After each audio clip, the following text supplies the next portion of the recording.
ги отворя така. Да не използвам ножицата. Хвърляме. Опс. Опс. И както го правят, прехвърляме 3-4 карти. Обръщаме. Опс. Холограмче. Отиваме там. Опс.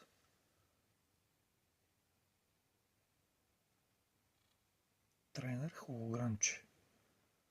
Браво, бе. Това е яко. При холограм... Опс, още един холограмче. Ето базик. Energy. Така. Така. Това холограм ли е?